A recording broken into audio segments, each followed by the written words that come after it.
समझदारी एक गुण है जो जिज्ञासा और मेहनत से मिलके आता है। ये कहानी है एक राजा की।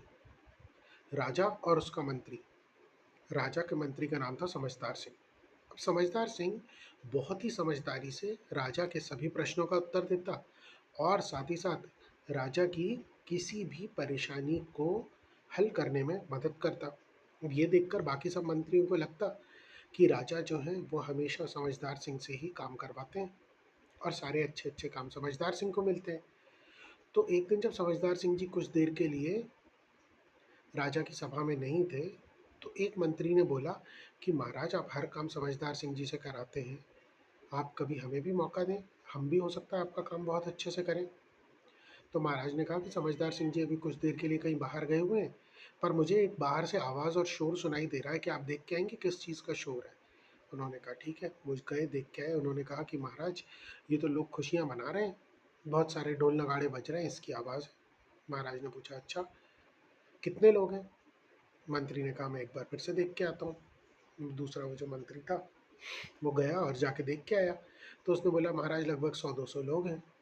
तो उन्होंने कहा अच्छा, तो ये 100-200 लोग कहाँ जा रहे हैं? तो उन्होंने कहा मैं पूछ के आता हूँ। इसी प्रकार से वो 3-4 बार वही चीज़ पूछने गए और आके राजा को जवाब दिया। अब कुछ देर बाद समझदार सिंह जी आए।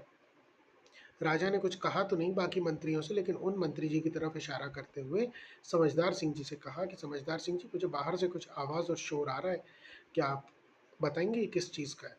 उन्होंने कहा जी महाराज। अब पिछले मंत्री की तरह ही समझदार सिंह जी भी बाहर गए, कुछ देर बाद वापस लौटे। जब वापस लौटे तो राजा ने पूछा किस चीज़ का शोर है?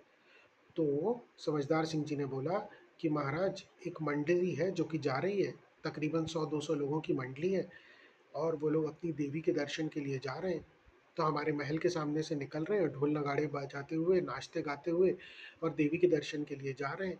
उन लोगों के लिए खुशी और हर्षोल्लास का दिन है, इसीलिए वो लोग ढोल नगाड़े बजाते हुए नाचते गाते जा रहे हैं और ये उसी चीज़ का शोर है। और उन्होंने कहा है कि अगर राजा आके हमें 5 मिनट के लिए अपना आशीर्वाद दे सकें तो ये हमारे लिए सौभाग्य की बात होगी। ये देखकर जो मंत्री था उसको समझ आ गया कि समझदार सिंह जी ने वो सारा का सारा काम एक बार में और राजा के सारे प्रश्नों के उत्तर एक बार में दे दिए, जिसके लिए उनको 4 से 5 बार वापस आना पड़ा था। इसीलिए कहते हैं कि समझदार सिंह जी की तरह समझदारी रखिए और एक बार में कार्य पूर्ण करने की कोशिश कीजिए। राजा जी गए और सभी लोगों का अभिवादन स्वीकार किया। सब लोग बहुत खुश हुए। कहानी खत्म। पैसा हजम।